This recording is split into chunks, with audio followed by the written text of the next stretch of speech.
Hello everyone.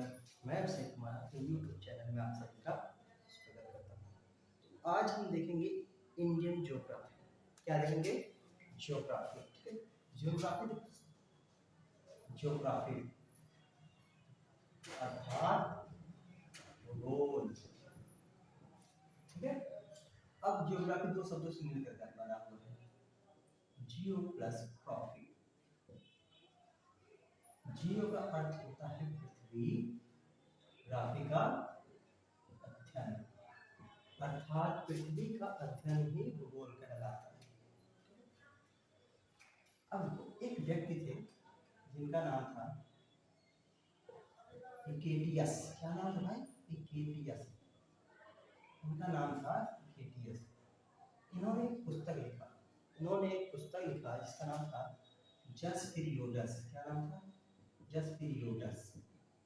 अब जस पीरियोडस पुस्तक लिखा, इसमें पृथ्वी के कणों के बारे में लिखा, सब कुछ पृथ्वी के बारे में लिखा, पृथ्वी के आंतरिक भागों के बारे में लिखा। इसलिए इनको कहा गया भूगोल के जनक। क्या कहा गया?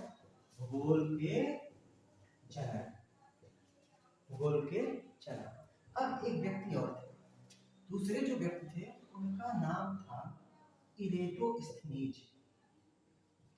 इरेटोस्थनीज, जिन्होंने एक शब्द दिया। एक क्या दिया था? शब्द दिया था। शब्द था ज्योग्राफी का। क्या दिया? ज्योग्राफी का एक शब्द दिया। इसीलिए इनको कहा गया व्यवस्थित भूगोल के जनक। व्यवस्थित भूगोल के जनक। इनको जलवायु विज्ञान का भी जनक कहा जाता है। इनको जलवायु विज्ञान का भी जनक कहा जाता है। तीसरे व्यक्ति थे जर्मन अलेक्जेंडर वान हम्बाल्ट। जर्मन अलेक्जेंडर वान हम्बाल्ट। इन्होंने एक पुस्तक लिखा, कॉस्मॉस। क्या लिखा?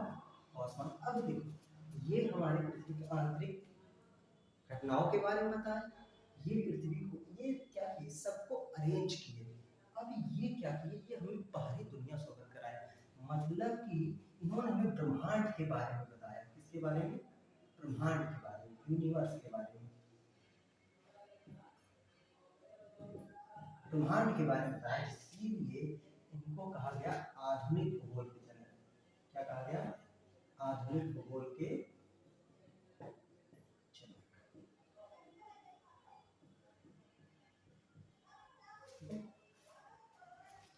एक और व्यक्ति हैं जिनको कभी कभी कहा जाता है भारतीय भूगोल के जनक। ठीक है, उनका नाम है जेम्स रेनेल। जेम्स रेनेल जो थे वो भारत का मैप है, वो सटीक मैप तैयार करने का श्रेय उन्हीं को जाता है। इसलिए उनको भारतीय भूगोल के जनक भी कहा जाता है। ठीक है, अब देखते हैं, हम आगे देखते हैं। ठीक, आगे ये देखते हैं कि गोल जियो जो है, इसका अध्ययन हम लोग दो प्रकार से करते हैं, एक ग्लोब से, एक मैप से। ठीक है, एक किससे? ग्लोब और मैप।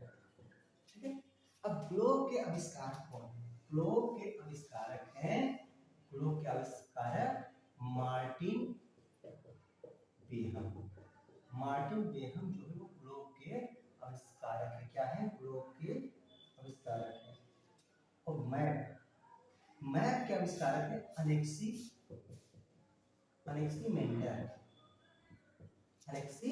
मेंडल। अब मैप तो ये पूरा मैप बना है, लेकिन इसमें से भारत का मैप किसने बनाया? भारत का मैप तैयार करने का श्रेय जाता है एनविले को। किसको जाता है? एनविले। 1752 में ये बनाए थे भारत का मैप। एनविले को भारत का मैप तैयार करने का श्रेय जाता है। ठीक है, अब देखो, भारत का मैप तो बना दिया, लेकिन भारत का जो मानचित्र है, मतलब मैप है, उसे विश्व मानचित्र में जो दर्शाने का श्रेय जाता है भाई, टॉलमी ने। किसने दर्शाया? टॉलमी ने। तो भारत के मैप को विश्व के मैप में, वर्ल्ड मैप में टॉलमी ने दर्शाया कि भारत की स्थिति क्या होगी, भारत की स्थिति क्या होगी। ठीक है, अब हम देखते हैं और एक व्यक्ति हैं फ्रेडरिक रेटजेल। फ्रेडरिक रेटजेल, इनको मानव भूगोल का जनक कहा जाता है। फ्रेडरिक रेटजेल को मानव भूगोल का जनक कहा जाता है और इनकी पुस्तक है एंथ्रोपोजियोग्राफी। एंथ्रोपोजियोग्राफी। अब हम इंडियन ज्योग्राफी में देखेंगे तो सबसे पहले देखेंगे इंडिया के बारे में। भारत, भारत का सामान्य परिचय देखते हैं। भारत का सामान्य परिचय देखते हैं तो उसमें पहले आएगा भारत का नाम। भारत का नाम, तो भारत के नाम दो नाम है, दो तरीके के नाम। पहला है औपचारिक, पहला क्या है औपचारिक, दूसरा अनौपचारिक। दूसरा क्या है औपचारिक। औपचारिक का अर्थ ये है कि एक ऐसा नाम जिसे पूरा दुनिया मानता हो, मतलब ऐसा कहीं लिखित नाम हो जिसे पूरा विश्व मानता हो, उसे औपचारिक कहा जाता है। जैसे हम लोग का एक होता है स्कूल का नाम जिसे सब लोग जानते हैं, एक मार्कशीट का जो नाम होता है उसे सब लोग जानते हैं, और एक अनौपचारिक होता है जो घर का नाम होता है जिसे किसी द्वारा दिया जाता है, जिसे किसी द्वारा दिया जाता है। ठीक है, औपचारिक। अच्छा ये बताओ ऐसा कौन सा भारत में ग्रंथ है जिसे पूरा विश्व मानता है? तो है हमारा संविधान। तो संविधान के आर्टिकल 1 में लिखा गया है भारत के नाम। तो इसमें भारत के दो नाम, औपचारिक नाम कितने हैं? दो, भारत और इंडिया। भारत पड़ा था राजा दुष्यंत के पुत्र भरत के नाम पर।